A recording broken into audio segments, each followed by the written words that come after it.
Ton école utilise le casse-tête pour représenter l'autisme et ça te fâche. Tu voudrais savoir quelle est mon opinion à ce sujet-là. Pour savoir si je suis fâchée ou pas de quelque chose, j'essaie de me demander quelle était l'intention. Si l'intention n'était pas malveillante, je peux pas me sentir fâchée. Par contre, je trouve que c'est pertinent de faire de l'éducation et d'expliquer aux gens pourquoi on cesse d'utiliser le morceau de casse-tête.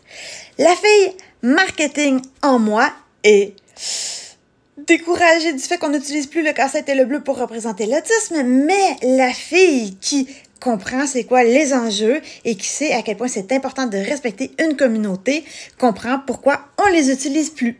Alors, je vais vous l'expliquer un petit peu. Ça vient d'un organisme qui est eugéniste. Eugéniste, c'est quand tu veux qu'il y ait une partie de la population, disons, qui n'existe plus pour qu'il y en ait une autre qui existe. Donc, si on veut faire disparaître les autistes, c'est pas la meilleure façon d'aider les autistes. Les nazis étaient eugénistes. Aussi, le casse-tête était pour représenter l'enfance et le bleu pour les garçons.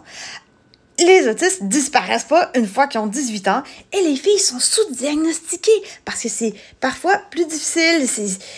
Bon, bref, il y a plus d'autistes filles qu'on pense et souvent, elles ne le savent même pas. Alors, les autistes, on parle pas de nous sans nous. On n'agit pas à notre propos sans nous. Et ils ont voulu reprendre le contrôle de la communication à propos de l'autisme. Ma couleur préférée, c'est le bleu. Ça m'a vraiment fait quelque chose, mais je comprends. Donc maintenant, on célèbre l'autisme de toutes les couleurs. C'est ça, les nouveaux slogans, les nouvelles façons de procéder.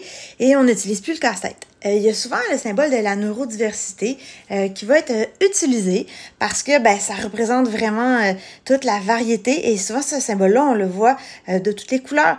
Alors, je pense que quand on arrive puis qu'on se fâche contre quelqu'un, quand la personne voulait bien faire, c'est contre-productif et ça donne assez peu de résultats.